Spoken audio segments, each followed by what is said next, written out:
Si tu as une business et que tu réfléchis à implémenter l'IA en 2026, je te donne les 3 pires erreurs que tu vas éviter pour être sûr de ne pas te faire avoir et maximiser ton investissement.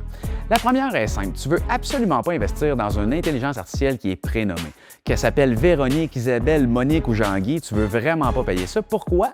Parce que c'est une intelligence artificielle que les gens qui sont moins type consultants et qui pensent juste à aller chercher un grab de cash, excusez-moi le terme, je vais le dire, les gens qui pensent juste à l'argent, vont faire une AI puis ils vont la dupliquer pour tout le monde. Pourquoi ils font ça? Évidemment, c'est pas cher pour eux, c'est facile à vendre, c'est facile à dupliquer, ça leur prend pas beaucoup de travail. Le downside de ça, c'est que tout le monde de l'industrie a le même assistant qui s'appelle Jean-Guy qui parle de la même manière aux mêmes clients, vend les mêmes produits et ses services.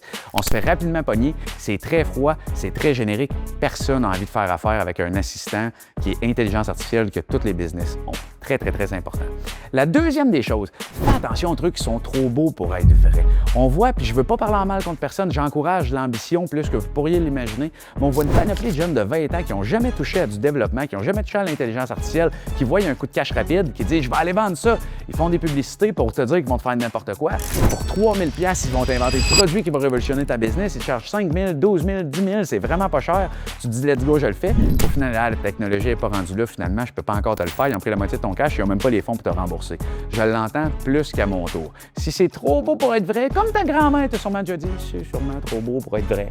Fait que faisons preuve de bon sens, faisons preuve de logique. Puis contrairement à ce que tout le monde va vous dire, lancez-vous pas les deux yeux fermés, faites attention à votre argent. Le profit en business, c'est important. Il y a une grosse partie du profit qu'on veut éviter de perdre à éviter de payer les mauvaises personnes. Puis la troisième des choses, l'AI ne réglera pas un système déficient. Si tu n'as pas de lead, ne paye pas l'AI pour avoir des leads. Tu dois avoir des leads et l'AI va trouver ce que tu as perdu.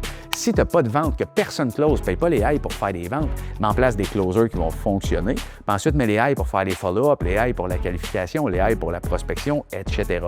Mais l'AI va combler, va optimiser un département existant qui a une lacune.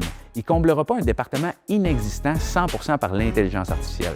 Puis si tu fais attention à ces 3 erreurs-là, tu es sûr de transformer ton argent que tu as investi dans un projet d'intelligence artificielle en profitabilité, en rentabilité et en succès. Donc, si tu veux plus d'astuces, je te donne un petit truc, il y a un petit bouton en bas, il t'écrit follow, clique dessus, ça va bien aller. On se voit plus tard, ciao!